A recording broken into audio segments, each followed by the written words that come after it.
అంబార్పేట, అస్లాబాద్, లింగంపేట గ్రామ ప్రజలందరూ ఇక్కడ ధర్నా చేయడానికి గల ముఖ్య ఉద్దేశం ఏంటంటే అంబార్పేట వైపు వెళ్లేటువంటి రైల్వే స్టేషన్కి వెళ్లే రోడ్డును 80 ఫీట్ల రోడ్డుగా విస్తరణ చేయాలని మేమందరం రోడ్డుపైకి రావడం జరిగింది.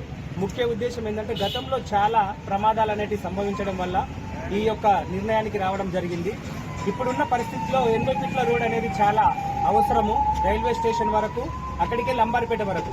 ఇందాక మా పెద్దలు చెప్పినట్టు ఈ యొక్క రైల్వే స్టేషన్ వరకు వివిధ రాష్ట్రాలకు ఇంపోర్ట్ ఎక్స్పోర్ట్ అనేటివి మనకు జరుగుతున్నాయి. చాలా ఎక్కువగా ఇక్కడ బిజినెస్ అనేది జరుగుతుంది. కాబట్టి దయచేసి పాలకులందరినీ మేము విన్నపం చేసేది ఒకటే, ఈ సప్నదాబా నుంచి జగిత్యాలను నేషనల్ హైవేను ఆనుకున్న ఈ యొక్క రోడ్డును 80 ఫీట్ల రోడ్డు వరకు విస్తరణ చేయగలరని కోరుతున్నాం. మరి గత 2007 నుంచి రైల్వే స్టేషన్ ఏర్పాటు చేయడం జరిగింది. దీనికి మరి బలవంతపూర్ గోదాం కానీ, యశ్వంతరావుపేట గోదాం కానీ, చలిగల్ గోదాం కానీ, ఇస్రాజ్పల్లి కానీ ఇక్కడికి వెళ్ళి పెద్దగా బియ్యం ఎక్స్పోర్ట్ అవుతుంది. వేరే రాష్ట్రాలకు దిగుమతి అవుతున్నాయి కనుక ఇక్కడ గతంలో ఇంత లేకుండే ఈ 10 ఏళ్ళకి వెళ్ళి ఎక్కువ ఎక్స్పోర్ట్ అవుతున్నాయి కనుక కేంద్ర ప్రభుత్వం దీన్ని స్పెషల్గా దీన్ని యాడ్ చేసింది కనుక దీని లారీ వాళ్లకు, గ్రామస్తులకు ఇబ్బంది లేకుండా ఇమ్మీడియట్లీ యాక్షన్ తీసుకొని ఈ రోడ్డు 80 ఫీట్ల రోడ్డు వెడల్పు చేసినట్టయితే సమస్య అనేది ఉండదు. ఇదేంటంటే గ్రామ ప్రజలు రోడ్ ఎక్కి నిరసన చేసే పరిస్థితి వచ్చిందంటే ఇక్కడున్న పాలకులు అందరూ కూడా అర్థం చేసుకోవాలి. మేము ఒక్కటే విన్నపించుకుంటాం, మేము వ్యతిరేకించడం లేదు.